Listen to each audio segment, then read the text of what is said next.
wabarakatuh. Kami dari kumpulan 7 akan membentangkan mengenai the family and delinquency. Jadi next.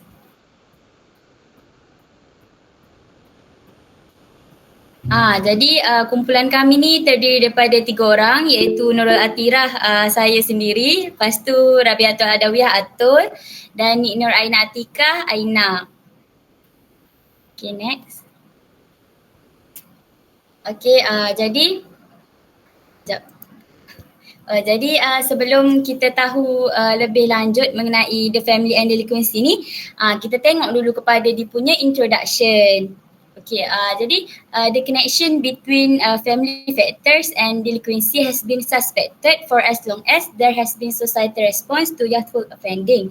Jadi seperti yang ditunjukkan dalam perbincangan sejarah pembangunan sistem keadilan juvana di Amerika Syarikat ni, banyak amalan dan pembaharuan institusi dalam pengendalian persalah juvana pada abad ke-19 ni dia terdiri daripada sikap acuh tak acuh, pengabaian atau ketidakcekapan ibu bapa dalam membesarkan anak.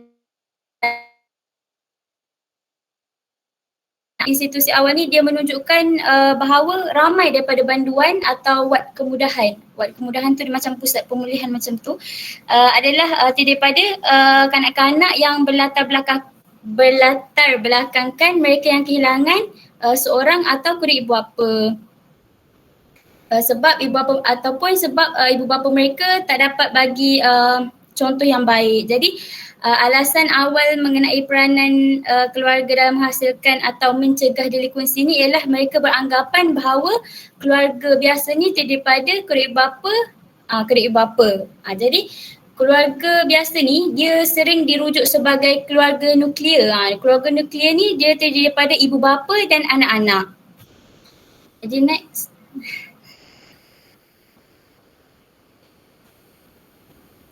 Jadi sebelum kesan industrialism pada era pasca perang revolusi di Amerika Syarikat dan peningkatan perbandaran di bandar-bandar utama ni, keluarga biasa ni dia terdiri daripada macam saya cakap tadi ibu bapa dan anak-anak, dan ada perhubungan kekeluargaan yang dilanjutkan seperti datuk dan nenek dan mungkin ibu saudara atau pakcik, makcik. Jadi konteks keluarga macam ni dia dirujuk sebagai keluarga lanjutan. Kalau tadi keluarga nuklear ni ibu bapa dan anak-anak. Keluarga lanjutan ni dia sekali dengan datuk, nenek, ibu saudara, pakcik, makcik. Jadi kedua-dua keluarga nuklear dan keluarga lanjutan ni dia diberi peranan utama dalam pendidikan, disiplin dan penyeliaan juvana pada abad ke-17 dan awal abad ke-18.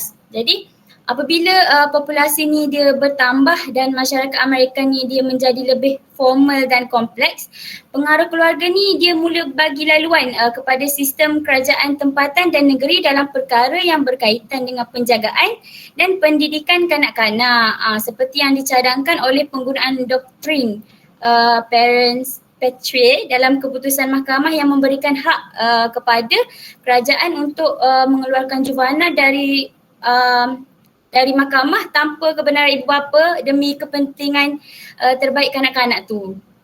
Jadi peranan keluarga ni dalam membesarkan dan menjaga anak-anak ni adalah dia kekallah sebagai nilai institusi yang penting dalam masyarakat Amerika. Kejap. Jadi dalam masyarakat kontemporari ni hampir 50% menunjukkan bahawa 50% penceraian ni telah berlaku, dan keluarga ni dia sering dicirikan sebagai ibu bapa tiri atau ibu bapa tunggal. Sebagai contoh, pada awal tahun 2005, 30% kanak-kanak yang 32% kanak-kanak ni dia tinggal di rumah ibu bapa tunggal. Yang macam saya tulis pada tahun 2005, 32% kanak-kanak tinggal di rumah ibu bapa tunggal, meningkat daripada 31% pada tahun 2000. Jadi ramai kanak-kanak yang dilahirkan ni oleh ibu bapa ni dia kejap. Salah. Sorry. Lepas tu kita dapat lihat juga ramai kanak-kanak yang dilahirkan oleh ibu bapa yang masih muda atau belum berkahwin. Jadi contohnya pada tahun 2002 terdapat lebih 850,000 ibu di bawah umur 20 tahun. Maksudnya ramailah yang beranak masih muda macam tu, dan peratusan kelahiran kepada wanita yang belum berkahwin berbanding jumlah keseluruhan bilangan kelahiran ni dia meningkat daripada 228 pada tahun 1950 kepada 34 pada tahun 2002. Seterusnya kita tengok pula kepada broken homes and delinquency. Jadi penjelasan yang paling popular bila cakap pasal keluarga dan delinquency ni dia berkait dengan keluarga yang mempunyai masalah, macam keluarga yang berpecah belah lah. Jadi kajian tentang hubungan antara rumah tangga yang berpecah belah dan kenakalan ni dia telah wujud sejak awal 1900-an. Lepas tu rumah ni dia dianggap pecah jika seorang atau kedua ibu bapa mereka ni tak ada buat masa yang lama. Contohnya dia bercerai ke, ibu bapa dia meninggal ke, atau berpisah ke, macam tu. Jadi juvana ni dia lebih kemungkinan berlaku daripada mereka yang punya masalah keluarga berbanding mereka yang macam tak ada masalah. Contohnya ada satu kajian mereka dah buat satu kajian terhadap 1,000 orang lelaki dan 60% daripadanya yang mempunyai masalah ni terdiri daripada mereka yang macam berlatar belakangkan ada masalah keluarga, macam tu. Contohnya kurang kasih sayang ke, ibu bapa mereka bercerai ke, dia tak ada ibu ke, tak ada ayah ke, macam tu. Tapi tak semua penyelidikan ni membuat kesimpulan bahawa broken homes ni mempunyai kaitan yang ketara dengan delinquency. Contohnya terdapat kajian terperinci yang dijalankan di Chicago yang menunjukkan mereka tak ada jumpa pun perkaitan statistik antara delinquency dan broken homes ni. Jadi lepas tu tapi dalam lewat 1950-an tu saintis sosial ni dia mula menggunakan kaedah lapor diri untuk mengukur kenakalan. Yang tu boleh tengok dekat bab 3 yang dah diterangkan hari tu. Jadi salah satu kajiannya ialah analisis faktor keluarga dan kenakalan yang dijalankan oleh F. Evennya. Pada tahun 1958. Jadi analisis ni dia membawa kepada mereka membuat kesimpulan bahawa tak ada pun hubungan statistik yang signifikan antara broken homes dan kenakalan. Next. Jadi sejak dari itu ni banyak kajian yang menggunakan kaedah laporan kendiri untuk mengukur kenakalan untuk mendapati sedikit atau memang tak ada langsung hubungan antara broken homes ni dengan delinquency tadi. Tapi walau bagaimanapun minat yang diperbaharui dalam subjek ni, maksudnya macam dia nak buat kajian lagi tu menunjukkan bahawa terdapat beberapa kesan negatif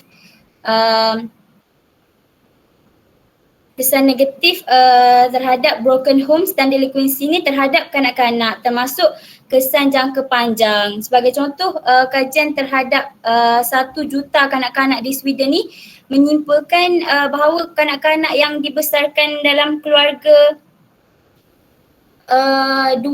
keluarga macam yang complete family berbanding dengan mereka yang ada satu atau dua bapa saja ni adalah mereka macam mereka yang family dia komplit ni, dia kurang kemungkinan mengalami kecederaan atau mempunyai rekod jumpa dengan psikiatris, macam ada masalah ke apa. Maksudnya macam mereka kurang bermasalah berbanding mereka yang mempunyai masalah keluarga. Next. Jadi broken homes and delinquency ni mempunyai memberikan kesan yang buruk lah. Ini dua yang saya jumpa. First, sistem sokongan yang lemah. Sebab bila ada masalah keluarga ni macam kurang kasih sayang ke apa, jadi dia kurang mendapat sokongan daripada kedua bapa dia. Sebab itulah dia jadi macam bermasalah. Sebab kalau kita tengok pun kalau macam ada kes-kes masalah disiplin ke apa, kita boleh lihat yang kebanyakan mereka mungkin kalau kita tanya dia macam ibu bapa mereka terlalu strict ke, kurang kasih sayang ke, macam tu. Yang kedua, dia mengurangkan tahap keseluruhan pengawasan di kawasan kejiranan. Lepas next.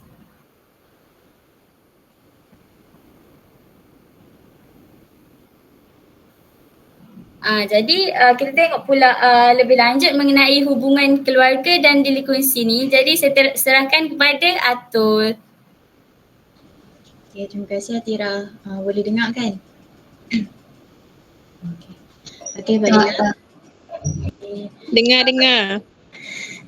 Okay, thank you. Okay, baiklah, saya akan teruskan dengan tajuk kedua, iaitu Family Relationship and Delinquency ataupun hubungan keluarga dan delinquency. Hubungan kekeluargaan ini mewakili perhubungan besar, interaksi antara dalam kalangan ahli keluarga termasuklah corak disiplin dan juga penggeliaan. Maksudnya kat sini, hubungan keluarga ni main peranan untuk membentuk disiplin diri dan peranan dalam mengurangkan delinquency. Ada satu kajian yang dinamakan sebagai kajian Unraveling, di mana ia adalah kajian yang mengkaji hubungan kekeluargaan dan delinquency. Dalam artikel yang diambil, secara rumusnya penulis ni dibuat kesimpulan bahawa faktor penting dalam delinquency ni diistilahkan sebagai under the roof. Maksudnya penglibatan dalam keadaan dalam rumah tu lah. Dan ini termasuklah 5 jenis hubungan kekeluargaan, iaitu sikap disiplin bapa, ibu yang tegas, kasih sayang bapa kepada anak, kasih sayang ibu kepada anak dan kesepaduan dalam keluarga. Selain itu, dalam artikel ni juga ada menceritakanlah bahawa corak disiplin yang konsisten dan tidak terlalu tegas, pengawalan yang sesuai dan adil, rapat dan mesra dan juga perpaduan keluarga yang kuat ni dapat mengurangkan delinquency. Satu lagi penyelidikan, berdasarkan penyelidikan satu lagi tu, perkara yang dapat disimpulkan adalah hubungan kekeluargaan ni adalah penting untuk mengurangkan delinquency. Dan next.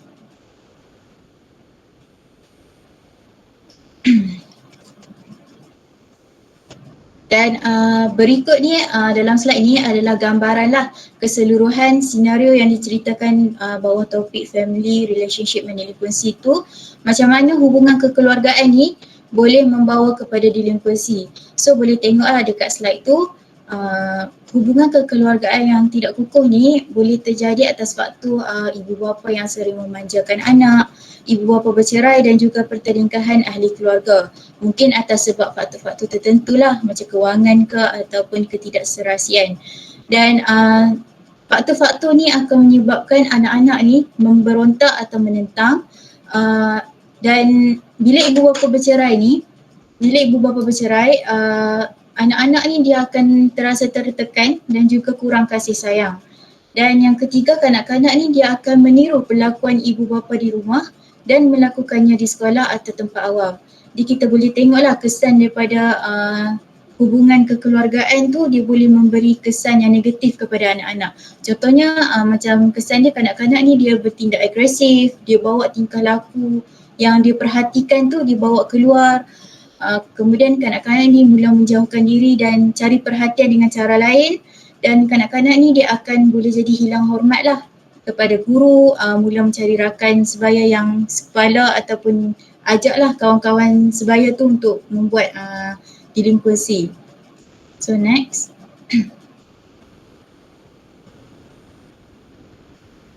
Yang ni adalah kesimpulan secara keseluruhan lah dalam bahasa Inggeris untuk Ellen. So boleh baca lah. Ellen tak ada, dia tak sihat. Okay, so kita next. Apa ni? Okay, yang kedua adalah, yang ketiga adalah tajuk the inheritance of delinquency. Inheritance ni macam keturunan atau waris lah, warisan macam tu. Soalan yang selalu ditanyakan oleh masyarakat berkaitan dengan delinquency ni macam delinquency ni diwarisi atau terjadi atas sebab diri sendiri. Maksudnya sama ada ibu bapa yang mewariskan delinquency tu atau sifat mereka tu kepada anak-anak, atau anak-anak sendiri tu yang dapat based on persekitaran dia. Okey, menurut laporan kerajaan pada tahun 1992, dapat disimpulkan bahawa lebih separuh daripada sampel 2,261 banduan juvana institusi di Amerika Syarikat menunjukkan bahawa jumlah ahli keluarga telah dikurung dalam penjara adalah 24% berkata bapa mereka telah dikurung, 9% kata ibu mereka telah dikurung, 25% kata saudara lelaki atau perempuan telah dimasukkan ke dalam penjara. Itu adalah statistik yang menunjukkan kebanyakan ahli keluarga banduan ni dikurung. Tapi ada juga yang menyokong atau menganggap bahawa delinquency ni berlaku disebabkan oleh ibu bapa penjenayah ni yang mengajar atau anak-anak itu sendiri yang ikut apa yang dilakukan oleh ibu bapa. Jadi andai kata ibu bapa tu penjenayah, jadi anak-anak ni lebih cenderung lah untuk bertingkah laku delinquency sebab kanak-kanak ni dia belajar melalui pemerhatian dan kelakuan orang yang terdekat. Okay, next. Yang ni adalah faktor kanak-kanak terlibat dengan jenayah. Okay,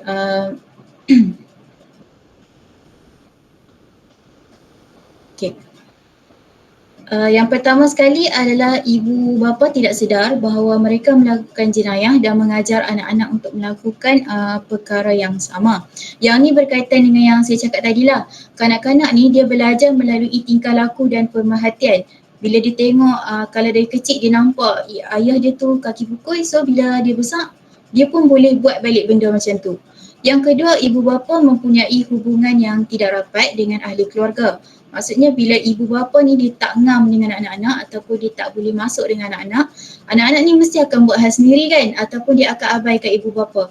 Jadi dari bawa hal sendiri itulah, anak-anak ni dia akan mudah terlibat lah dengan delinquency sebab memberontak ataupun dia nakkan perhatian dan kasih sayang daripada ibu bapa.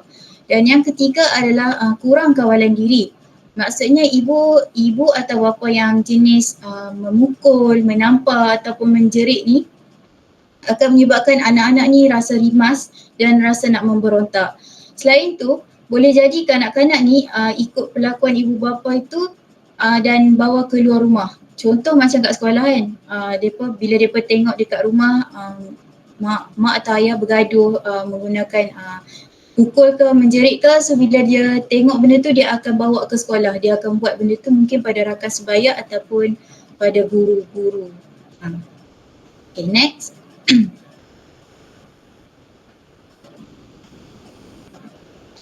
Yang ni pun kesimpulan secara overview. Dia sama je macam yang tadi, cuma ditranslatekan ke dalam bahasa Inggeris. Okay, next.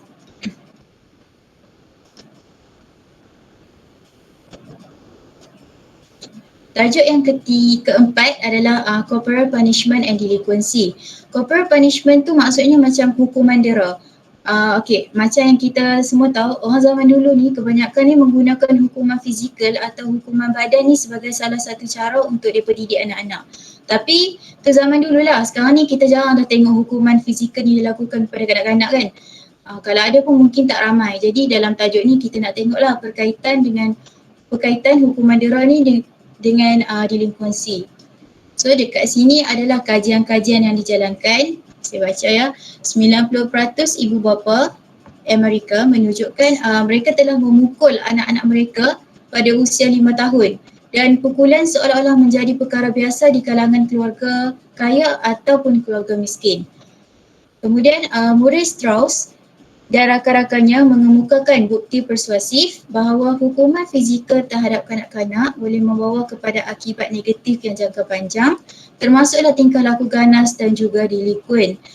Ada juga yang berpendapat bahawa pukulan ringan seperti memukul pada tangan atau punggung dengan tangan terbuka berbanding penggunaan pukulan menggunakan objek dengan penumbuk atau dengan sesuatu objek bukan sahaja gagal membawa kepada jenayah atau tindakan keganasan pada masa hadapan, tetapi juga selalunya boleh membawa kepada pengurangan cepat tingkah laku yang tidak diingini.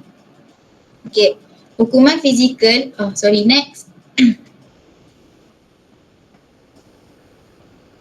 Okey. Hukuman fizikal yang dilakukan kepada kanak-kanak ni secara tidak langsungnya telah mengajar mereka bahawa keganasan ni adalah satu jalan penyelesaian untuk menangani tekanan atau kekecewaan terhadap sesuatu perkara.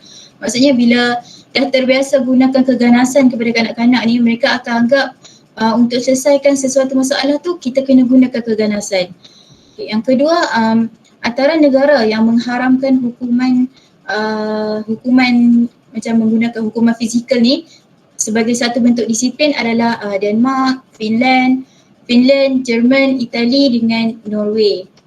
Dan kata kunci ataupun boleh ubah yang penting dalam tajuk ni ialah disiplin fizikal yang digabungkan ke dalam corak yang lebih berkesan dapat mengawasi dan mengawal anak dalam sesebuah keluarga. Okay. Dan jika cinta, kasih sayang dan didikan yang diberikan ibu bapa adalah dalam corak yang betul, dalam dasar yang benar, maka kanak-kanak ni dia takkan terlibat dengan delinkuensi. Tapi kalau corak disiplin yang digunakan oleh ibu bapa tu bercirikan keganasan ataupun hukuman, kanak-kanak ni dia akan lebih cenderung untuk terlibat dengan delinkuensi. Next. Okay, jadi saya serahkan kepada Aina untuk pembentangan seterusnya. Okay, bersama Aina dalam bahagian peneraan dan delinkuensi kanak-kanak. Okey, apa yang dimaksudkan dengan delinkuensi kanak-kanak ni ialah perbuatan zalim yang dilakukan kepada golongan kanak-kanak yang sengaja menimbulkan kesakitan atau penderitaan ke atas kanak-kanak. Boleh dia secara umumnya maksud peneraan ni adalah benda yang boleh menimbulkan sama ada kecederaan tu kecederaan yang mental, fizikal ataupun dari sudut yang lain lah. Itu dia dimaksud dengan penderaan. Walaupun dengan niat, dengan bertujuan untuk membetulkan kesalahan kanak-kanak. Walaupun dengan niat yang macam tu, ia tetap tergolong dalam golongan penderaan kanak-kanak. Okey. Seterusnya, ada 3 jenis penderaan. Okey, penderaan pertama adalah fizikal, penderaan kedua adalah mental ataupun emosi, dan yang ketiga adalah seksual. Untuk fizikal, apa je sebarang perkara ataupun perbuatan yang boleh mengakibatkan lecuran pada badan kanak-kanak tu, lecuran ke, lebam ke, kesan-kesan lebam ke, ataupun patah tulang, kan, pendarahan dalaman, ataupun benda-benda yang melibatkan benda-benda yang fizikal macam tu, itu dikontekskan dalam penderaan fizikal. Termasuklah bab pengabaian dari sudut, macam mana, dari sudut kesihatan, dari sudut benda-benda yang keperluan asas, contohnya makanan, tak bagi makan, ataupun dia sakit tak bagi ubat-ubat tu. Benda tu pun dalam konteks fizikal, penderaan fizikal. Yang kedua adalah mental ataupun emosi. Okey, apa je tingkah laku parents ataupun penjaga yang menjurus kepada tindakan pengasingan, penolakan ataupun yang boleh menakutkan kanak-kanak tu, sikap tak peduli ataupun menghasut pemikiran. Okey, contohnya mak ayah bergaduh. Okey, mak ayah bergaduh. Diingatkannya budak-budak waktu umur 3 tahun ingatan dia dah kuat tau. Jadi apa yang berlaku depan mata dia, dia akan ingat walaupun dia tak faham, dia akan ingat dan dibawa ke waktu dia dewasa ataupun remaja. Waktu remaja baru dia akan faham sikit demi sikit. Tapi tetap dia akan ingat. So bila mak ayah bergaduh depan mata dia dengar benda tu, sampaikan tampar ke apa ke, benda tu boleh mengakibatkan penderaan emosi ataupun mental kanak-kanak tu. Lagi-lagi kalau benda tu mak ayah kerap gaduh depan anak-anak. Jadi kalau nanti one day bila awak semua dah jadi mak ayah, elakkan dan sorok sesorok-soroknya lah kalau ada pertikaian perselisihan faham antara awak dengan isteri ataupun awak dengan suami, sorokkan. Jangan depan anak-anak macam tu. Okey, yang ketiga adalah seksual. Dari sudut penderaan seksual ni adalah apa je perlakuan seseorang yang memaksa, memperdaya ataupun mengugut anak-anak tu, kanak-kanak tu yang boleh mendorong kepada hubungan seksual. Sama ada benda tu dipaksa ataupun apa sahaja, itu adalah penderaan seksual. Selalunya benda ni adalah orang-orang yang terdekat. Pak saudara ke, mak ayah ke, tak kira lah yang tiri ke, kandung ke, adik-beradik ke, benda tu adalah penderaan seksual. Kanak-kanak ni dia tak tahu. Ada parents, ada case yang parents dia, bukan parents tapi ayah yang dia bagi tahu dekat anak lelaki dia yang benda ni adalah satu keseronokan, buat benda ni adalah satu keseronokan. Anak ni tak tahu. Budak lelaki tu dia tak faham apa. Jadi dia pun anggap ini adalah satu keseronokan walaupun ia menyakitkan. Jadi dia follow je lah ayah dia kata apa. Anak lelaki dengan ayah, faham lah, ayah kandung. Jadi mak ni tak tahu apa. So benda tu adalah penderaan seksual. Okey, kita tengok contoh penderaan. Rasanya mungkin ramai yang tahu dan mungkin ada yang tak tahu. Ini adalah contoh siapa yang tahu tentang Bella. Kes Bella. Kes Bella ni yang ialah berkait dengan orang-orang politik. So kes dia ni umpama macam ditutup walaupun benda tu dah ramai yang tahu, luar Malaysia pun dah tahu. Tapi tengok, itu adalah wajah Bella masa berpakaian merah tu adalah waktu dia masih dalam keadaan yang masih dengan penjaga yang ni lah, yang okey. Tapi lepas pada dia dijaga oleh yang tak berapa okey tu, keadaan dia macam ni, yang sebelah kanan boleh kita tengok. Luka teruk lecuran pada badan dia tu, nampak kan air panas. Tapi orang yang menjaga dia tu katanya Bella ni pergi tekan yang bahagian tempat air minuman tu, air yang tekan tu, dia pergi tekan kat situ. Pergi tekan, so kena badan dia. Sedangkan benda tu dia ada lock. Macam mana Bella boleh tekan lock? Macam tekan lock, dia kan tekan lock dulu tau, baru boleh ni air panas. Betul, kesian Bella. Tengok keadaan dia macam mana, teruk. Dia katanya untuk apa? Untuk bagi Bella ni supaya tak bising. Tapi tengok cara dia tak menghalalkan cara ya. Tak menghalalkan cara. Betul. Kukur kan sebutan dia, kukur. Dia ada lock kan? Dia ada lock benda tu, mana boleh terus tekan. Nampak tak dia punya idea untuk elakkan diri daripada disabitkan dengan kesalahan tu? Tak relevan. Shylock. Shylock. Kita tak ada kukur. Sorry. Okay. So seterusnya adalah usaha melindungi kanak-kanak. Okay, ni sekadar untuk ni je lah fakta, benda-benda fakta. Tapi dah diringkaskan lah dalam kalau boleh tengok kan dalam buku tu ada menyebut tentang tahun demi tahun. Jadi ini secara ringkasnya. Macam mana orang putih, orang British, dia cuba untuk dapatkan hak kanak-kanak ni, usaha untuk lindungi kanak-kanak ni.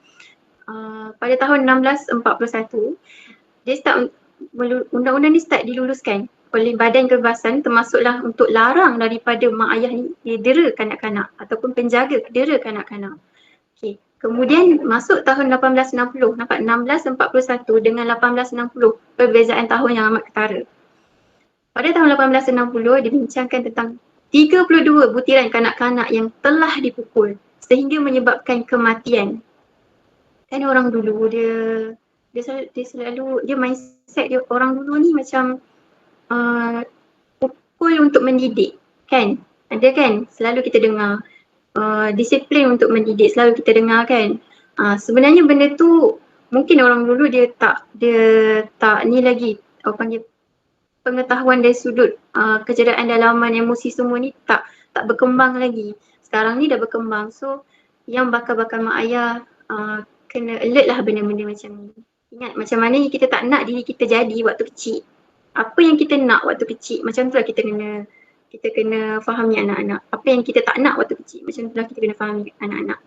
Okey, tahun 1870-an kebanyakannya catatan kematian kanak-kanak waktu tu dikaitkan dengan kecederaan dalaman, kematian.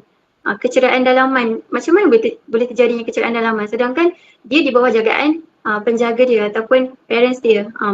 Nampak benda tu, sebenarnya benda ni ada apa? Ada siasatannya. Sebelum benda-benda ni dipamerkan, diberitahu, semua ni ada siasatannya. Okay, kemudian dia menubuhkan persatuan pencegahan kekajaman terhadap kanak-kanak. Nampak tak macam mana dia cuba untuk lindung dan dapatkan hak kanak-kanak. Okay, seterusnya.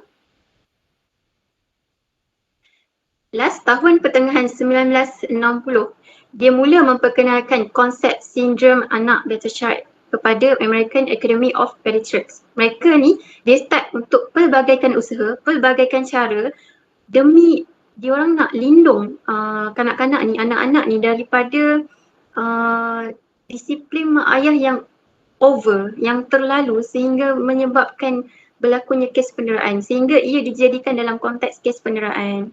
Dia nak elak daripada makin banyak lagi kes kematian yang disebabkan oleh benda-benda macam ni. Okey, bila kita sebut tentang penderaan zaman kanak-kanak, pada zaman kanak-kanak, dia boleh menyebabkan kepada sesuatu yang terjadi pada zaman remaja dan akhirnya dewasa. Apa dia? Kesan kepada budak-budak ni, kepada anak-anak ni, kanak-kanak ni bila mana dia dah masuk ke tempoh fasa remaja dan akhirnya dewasa adalah pertama, faktor dia boleh menjadi lebih agresif. Kalau kita nanti dah jadi guru bimbingan kaunseling, yang mana yang jadi guru bimbingan kaunseling, yang mana yang lain bidang pun tetap dia akan jadi seorang mak ayah kan. Okay.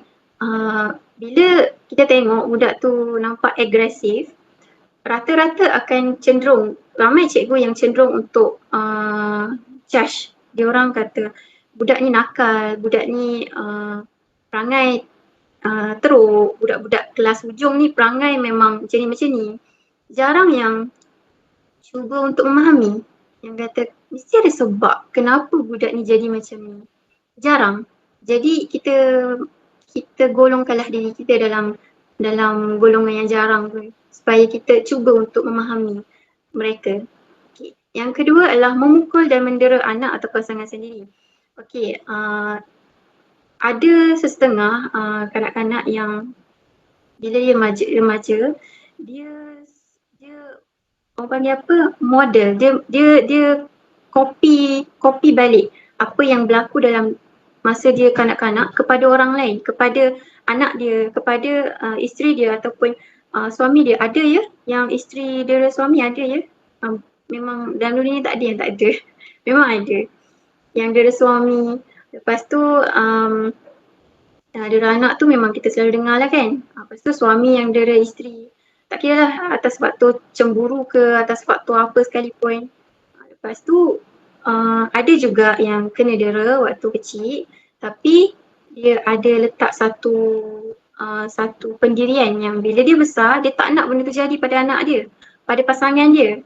Jadi dia tak buat benda tu pada dia orang. Tapi ketakutan, trauma tu tetap ada. Kalau dia tak bantu untuk buang, ketakutan tu still ada dalam diri dia. Jadi sama ada dia cuba bila stress tu, over stress, dia mencederakan diri dia ataupun sebaliknya, itu tengok pada keadaan individu itu. Kemudian yang ketiga adalah mendera ibu bapa. Kanak-kanak ni macam yang saya bagi tahu tadi, umur 3 tahun dia dah start ingat. Bila start ingat, mak ayah sepatutnya dia tak boleh bagi tahu yang anak-anak ni dia tak faham apa. Dia tak boleh macam tu sebab bila ingatan ni dia pegang ingatan.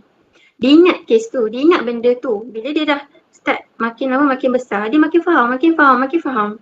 Jadi benda ni setengah budak dan kebanyakannya dia jenis yang kalau ada yang boleh release benda tu tak apa. Tapi kalau yang jenis yang tak boleh, dia jadi satu konteks dendam. Dendam kesumat tau, dendam kesumat. Dendam ni bila mana dia pendam dan dia berdendam, bila dia besar, dia akan buat benda tu pada mak ayah dia balik. Dan dia akan persoalkan, kenapa dulu buat macam ni dekat saya? Kenapa dulu masa saya macam ni, awak pergi pukul saya teruk macam tu. Lepas tu bila dah besar, dia buat tak tahu dekat ayah dia ke mak dia ke macam tu. Dia macam dia ulang balik apa yang berlaku kepada mak ayah dia. Yang keempat adalah tinggi rekod jenayah dan delikuen. Okey, yang ni adalah faktor yang itulah yang bila mana dia tak dapat apa yang dia nak waktu dia tempoh pembesaran tu, dia tak dapat kasih sayang, dia tak dapat perhatian, dia tak dapat penghargaan. Jadi dia cari benda tu kat luar. Kalau dia cari tu, dia dapat benda yang positif, kasih sayang positif, perhatian yang daripada persekitaran yang positiflah jadinya. Dia boleh bantu diri dia untuk berkembang dengan cara yang lebih positif.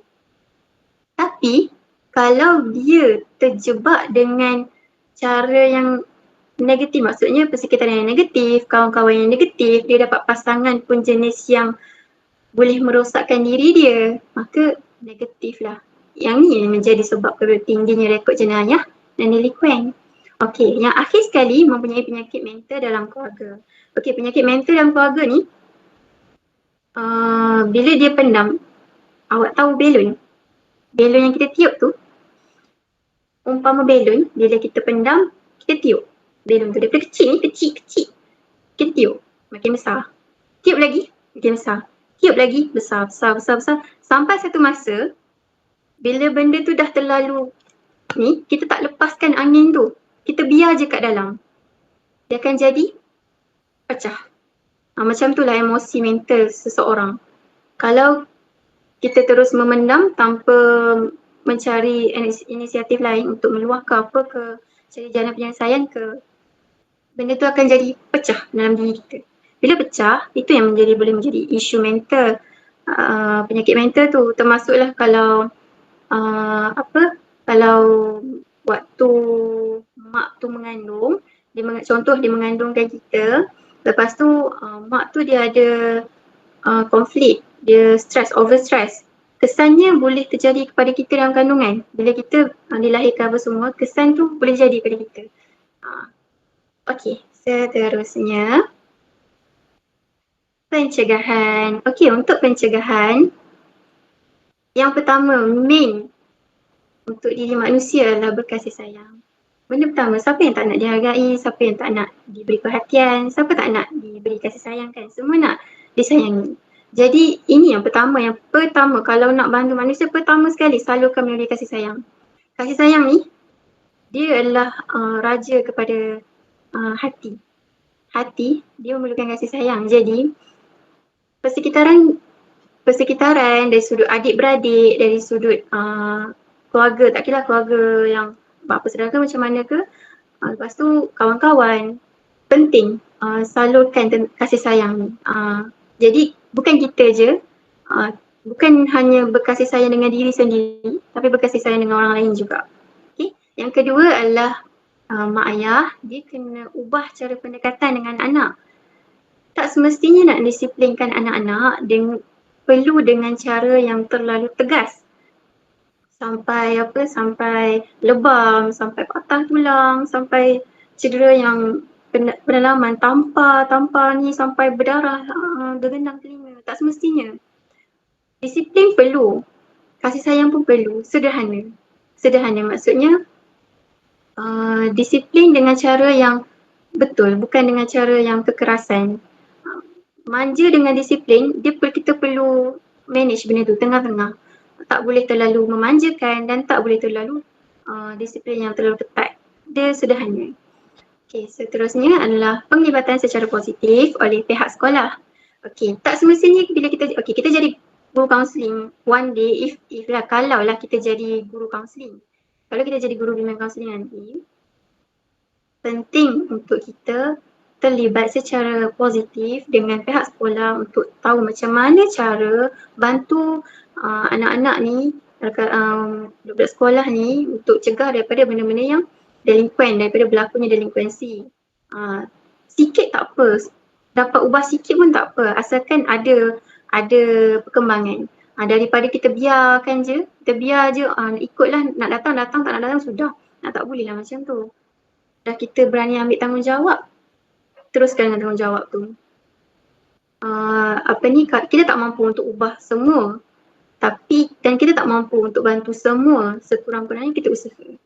Okey, yang keempat, yang terakhir adalah organisasi masyarakat, kerajaan dan persendirian dalam menangani secara konstruktif. Ini selalunya NGO lah, banyak sekarang bandar-bandar NGO yang bergerak secara aktif untuk bantu kelompok-kelompok ni.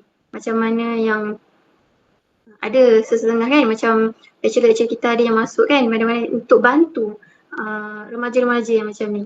Dalam konteks mendekati remaja. Okey. Untuk keseluruhan, jom kita ulang kaji. Daripada awal tadi, kita tahu tentang macam mana keluarga ni dia memainkan peranan yang penting. Sama ada dia nak menggalakkan ataupun mengurangkan benda-benda yang macam yang disebutkan delinkuensi. Keluarga memainkan peranan yang penting. Yang kedua, mak ayah. Mak ayah ni dia tidak boleh terlalu mengambil disiplin yang terlalu ketat maupun terlalu longgar. Dia tengah-tengah. Pandai. Sebab tu penting kalau mak ayah untuk belajar macam mana psikologi anak-anak, macam mana nak bantu anak-anak ni dalam pembesarannya, dalam perkembangan semasa mereka. Yang ketiga adalah kanak-kanak yang tinggal di persekitaran, kejiranan yang yang bercirikan jenayah yang tinggi, mudah untuk pengaruh tu sampai. Mudah untuk pengaruh tu kena pada anak-anak tu. Jadi ni pentinglah untuk persekitaran positif, bina persekitaran positif untuk anak-anak tu penting. Lepas tu yang keempat adalah perselisihan faham antara mak ayah yang boleh mencetuskan konflik yang akhirnya boleh merosakkan keharmonian dalam keluarga. Keharmonian keluarga ni yang sampai anak-anak tak makan sekali, yang sampai buat hal sendiri, itu boleh menjadi faktor tau. Okey, yang kelima adalah rakan sebaya. Rakan sebaya ni bila masuk ke zaman remaja, rakan sebaya lah menjadi faktor yang kuat untuk seseorang tu dia jadi macam mana. Kalau rakan sebaya dia seorang yang positif, insya-Allah dia akan jadi positif. Tapi kalau negatif, dia macam menghasut untuk buat ini, yang positif pun boleh jadi negatif. Bergantung kepada pendirian yang kuat lah. Tapi macam mana pun penting untuk kita bina mindset yang positif. Penting untuk kita bina persekitaran yang positif. Yang keenam adalah kekuatan ikatan kekeluargaan dan didikan. Penting. Didikan dengan ikatan kekeluargaan termasuk kasih sayang ni, dia kena bersatu. Dia tidak boleh asing-asing, berpecah belah. Dia kena bersatu. Kalau nak anak menghormati kita sebagai mak ayah pun kena menghormati anak. Dia macam mana kita nak anak kita buat macam ni, kita pun kena buat macam tu. Tak boleh kita suruh, okey awak kena buat macam ni, awak kena tunggu, waktu makan kena tunggu, kita semua kena makan sekali. Tapi bila anak-anak ni parents makan dulu, tak boleh lah macam tu. Kena sama, kecuali kalau kita dah bagi tahu, okey waktu-waktu macam ni kita makan sekali. Waktu-waktu macam ni tak apa, tak makan sekali. Kita dah jernihkan, kita dah bagi tahu. So anak-anak faham. Jangan mengelirukan anak-anak, jangan membuatkan anak salah faham. Cepat-cepat berbetulkan. Okay. Dan akhir sekali adalah pegangan agama dan didikan. Apa poin macam mana pun seseorang tu, apa pun yang dia alami, pengalaman dia, yang dia peristiwa lampau, kisah silam lampau, benda tu menjadi faktor kepada individu itu, seseorang tu. Dia jadi macam dia nak cetuskan satu umpama macam raksasa lah dalam diri kan, umpama. Jadi pegangan didikan dengan agama ni penting. Yang itulah yang akan bantu kita untuk kendalikan mental kita, kendalikan diri kita. Mencari balik ketenangan, mencari balik diri kita, mencari balik siapa yang kita nak jadi. Macam tu. Okey, itu sahaja daripada pemandangan Naina. Dan kami untuk seterusnya, ada apa-apa soalan yang ingin diajukan? Ada apa-apa soalan ke yang nak tanya? Saya ada soalan. Ya, Kim, boleh. Macam tadi ada ceritakan juga pasal penderaan kan. So, saya nak tanya, adakah penderaan boleh menjadi satu faktor kepada skizofren? Oh, skizofrenia. Wah, cantik soalan tu. Okey, rasa ramai yang tahu tentang skizofrenia, tapi ada juga yang tak tahu kan. Okey, macam ni. Saya bagi tahu secara umum. Skizofrenia ni, sebelum tu, terima kasih Hakim bertanyakan soalan. Skizofrenia ni, seseorang yang alami halusinasi, delusi. Halusinasi dengan delusi tak sama ya. Halusinasi ni dia rasa macam ada orang bisikkan sesuatu kat telinga dia. Ada orang sentuh-sentuh dia. Ada orang bercakap dengan dia. Ada orang yang umpama macam ada seseorang dekat sebelah dia yang tengah bercakap sesuatu kat dia. Benda yang bergerak, itu halusinasi. Delusi ni adalah kepercayaan. Kepercayaan yang macam mana yang dia rasa apa yang dia nampak, apa yang dia rasa, apa yang dia dengar itu betul. Kepercayaan. Sama ada ikutlah kepercayaan agama ke macam mana ke, itu delusi. Lepas tu dia ni seorang yang macam yang kata over, dia dapat dia macam satu tekanan di mana dia tak boleh nak manage. Kita ingat dia, alah bully tu tak, dia macam bila dah jadi benda tu, dia umpama bukan diri dia, dia umpama macam dalam satu dunia yang dia dengan benda tu je ada.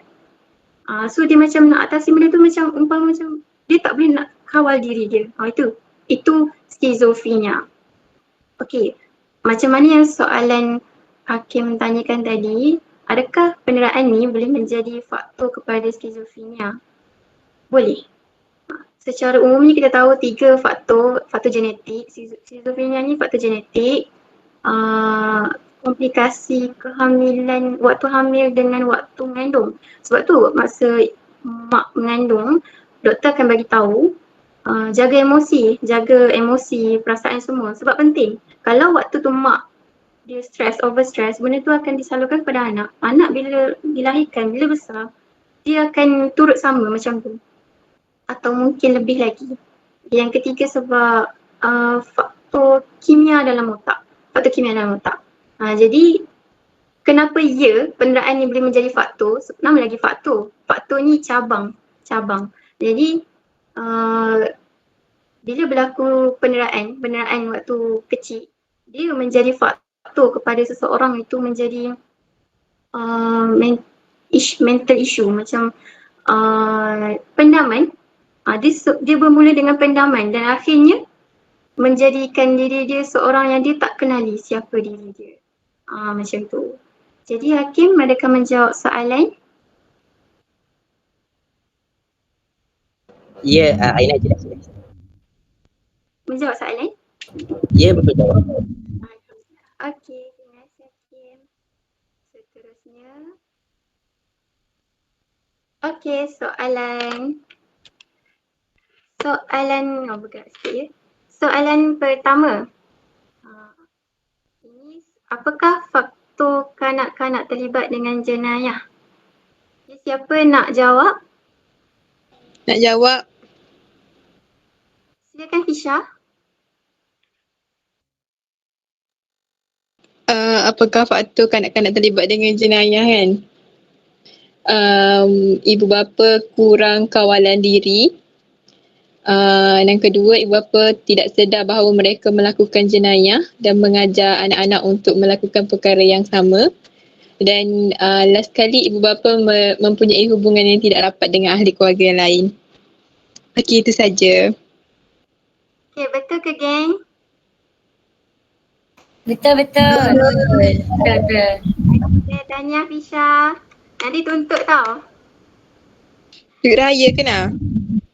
Tu tanya Tira. Okay, yang kedua, apa yang anda faham berkaitan topik family and delinquency? Okay, siapa nak jawab? Saya nak try. Okay, boleh. Silakan Tan. Okey, apa yang saya faham ni saya ringkaskan je lah kan. Okey. Berkaitan dengan topik family delinquency ni dia macam dia menerangkanlah tentang bagaimana perkaitan ataupun situasi sesebuah keluarga tu macam hubungan kanak-kanak dengan parents tu waktu kecil dia mempengaruhi dia boleh menjadi salah satu punca yang mempengaruhi dia punya kelakuan, personality, tingkah laku bila dia besar kelak. Salahkah? Geng macam mana? Boleh diterima. Boleh. Okay. Terima kasih Tasha Tira. Nanti tuntut ya. Tuntut apa tu nanti? Okay. Yang ketiga, ini part Aina. Apakah kesan penderaan terhadap kanak-kanak apabila kanak-kanak itu telah mencapai usia dewasa? Ada tertera dalam slide tadi. Siapa nak jawab? Aminah. Okay, Aminah. Silakan. Saya nak duit raya. Okay, so kesan kepada kanak-kanak ni dia sebab dia pernah kena dera kan. Lepas tu benda tu berkemungkinan besar dia akan buat dia besar je, betul tak? So kesan-kesan dia akan jadi lebih agresif. Tu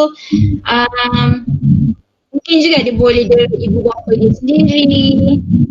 Lepas tu dia berkemungkinan juga akan mempunyai rekod-rekod jenayah yang tinggi ataupun sekali melakukan delinkuan. Lepas tu apa lagi? Dia juga boleh memukul ataupun mendera anak ataupun pasangan dia sendirilah. Lepas tu yang terakhir tadi dia ada sakit dia boleh juga mengalami sakit mental. Okay. Betul. Terima kasih Aminah. Terima kasih kepada yang menjawab dan kepada yang bertanyakan soalan. Okey, nanti tuntut ya, termasuk yang bertanyakan soalan. Okey, itu sahaja dari kami. Okey, kita teruskan kepada pembentahan seterusnya. Terima kasih.